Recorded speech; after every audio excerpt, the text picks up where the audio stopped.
نحمده ونصلي على رسوله الكريم أما بعد فأعوذ بالله من الشيطان الرجيم بسم الله الرحمن الرحيم وإن طائفتان من المؤمنين اقتتلوا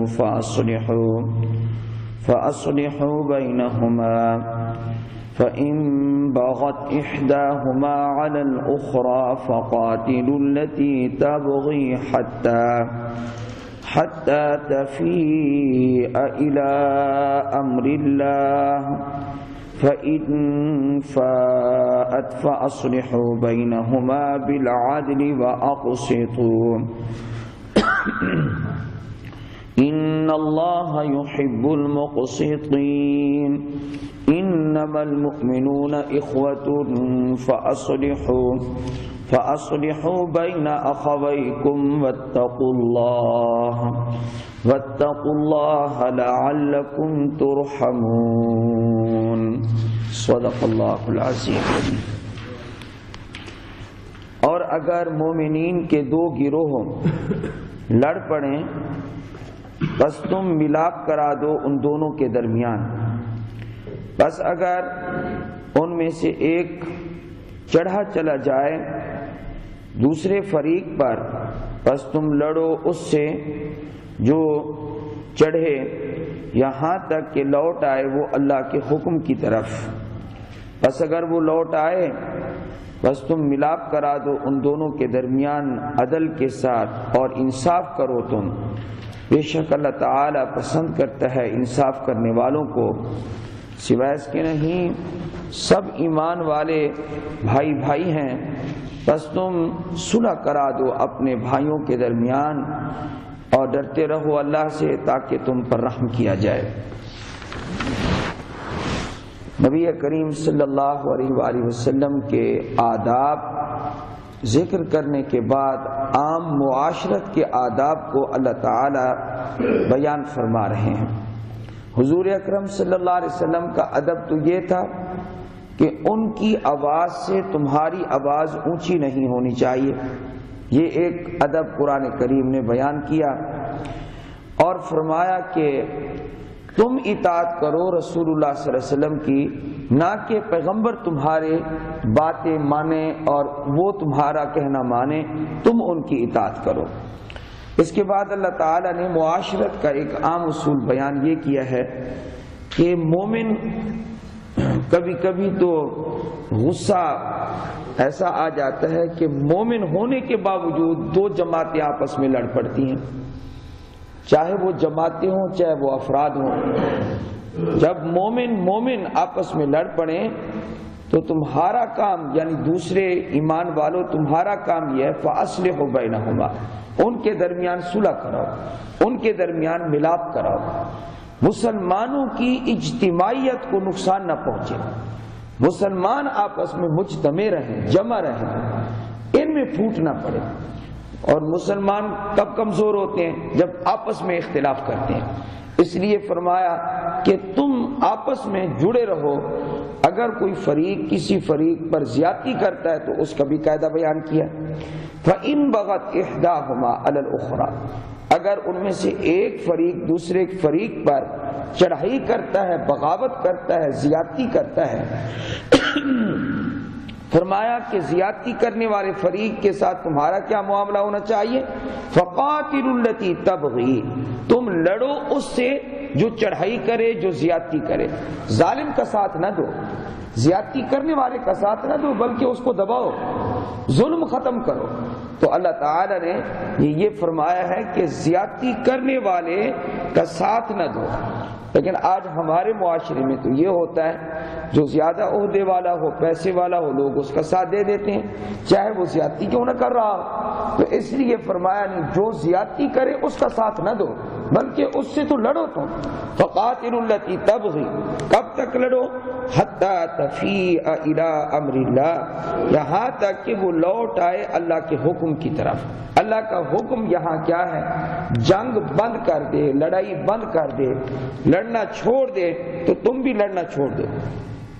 فَإِنْ فَاءَتْ فَأَصْلِحُوا بَيْنَهُمَا، اگر وہ اللہ کے امر کی طرف آ جائے، فرمایا ان کے درمیان ملاپ کرا دو عدل کے ساتھ اور انصاف کے ساتھ، بے شک اللہ تعالی عدل و انصاف کرنے والوں کو پسند کرتا ہے۔ پھر دوسری آیت میں بھی اسی مضمون کو دہرا دیا، انما المؤمنون اخوہ، سوائے اس کے نہیں سب مومن بھائی بھائی ہیں۔ یہ کون سے بھائی ہیں؟ علماء نے فرمایا یہ دینی بھائی ہیں، یہ دینی رشتہ ہے اور روحانی رشتہ ہے۔ فَأَصْلِحُوا بَيْنَ أَخَوَيْكُمْ، اپنے بھائیوں کے درمیان صلح کرا دو، لیکن اس صلح میں پہلی آیت میں فرمایا عدل و انصاف، دوسری آیت میں فرمایا صلح کرانے میں بھی اپنی نفسانی غرض کو شامل نہ کرو، بلکہ واتقوا اللہ، اللہ سے ڈرتے رہو، کسی ایک کی طرف جھکاؤ نہ کرو، دونوں کی بات سنو، دونوں کی بات سن کر جو عدل و انصاف کا تقاضا ہو اس کے مطابق فیصلہ کرو۔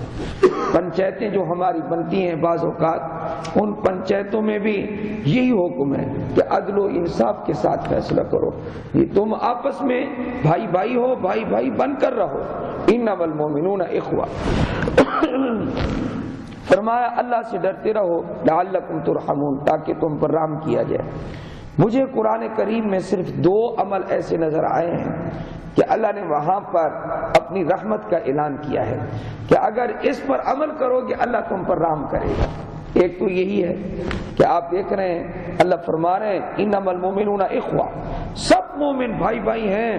یہ فاصلحوا بین اخویکم، لڑ پڑے صلح کرا دو، اللہ سے ڈرو۔ اس صلح کرانے پر، اللہ سے ڈرنے پر فرمایا لعلکم ترحمون، تاکہ اللہ تم پر رحم کرے، تم پر رحم کیے جاؤ۔ رحمت کا نزول ہوگا اگر صلح ہم کرا دیں گے۔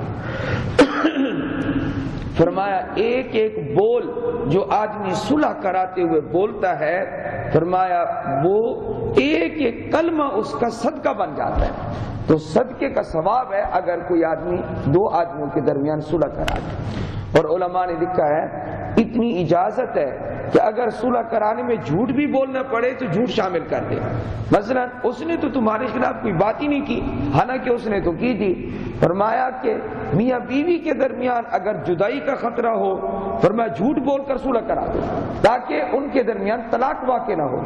اسی طرح یہ صلح کے درمیان میں بھی اگر بات کو چھپانا پڑے، اور بھائی اس نے کچھ نہیں کہا تمہارے بارے میں، فرمایا اس حد تک جھوٹ بولنا جائز ہے اور اس جنگ کو ختم کرنا جائز ہے۔ تو بعض اوقات یہ جھوٹ حرام ہوتا ہے، عام حالات میں تو جھوٹ حرام ہے یہ، لیکن صلح کے موقع پر اگر کام نہ چل سکے شریعت اس کی اتنی اجازت دیتی ہے، بھائی اس نے تمہارے خلاف ایک لفظ بھی کبھی نہیں بولا، تم کیوں پریشان ہوتے ہو؟ اچھا نہیں بولا، یہ بات ختم ہو گئی۔ دوسرا عمل کہ جس پر اللہ کی رحمت نازل ہوتی ہے وہ بھی قرآن مجید میں موجود ہے، وہ کون سا ہے؟ 12 نمبر 9 ہے، اور سورہ اعراف کی بالکل آخری رکوع میں آخری آیات میں یہ آیت موجود ہے۔ وَإِذَا قُرِئَ الْقُرْآنُ، جب قرآن پڑھا جائے، فَاسْتَمِعُوا لَهُ، بس تم غور سے سنو، وَأَنصِتُوا، اور خاموش رہو، لعلکم ترحمون، تاکہ تم پر رحم کیا جائے۔ تو دو عمل ایسے ہیں جن کی وجہ سے اللہ کی رحمت نازل ہوتی ہے، ایک یہ جو لڑے ہوئے ہوں ان کے درمیان صلح کرا دو، اور دوسرا قرآن کریم کو جب پڑھا جائے تو غور سے سنو، اس وقت بھی رحمت نازل ہوتی ہے۔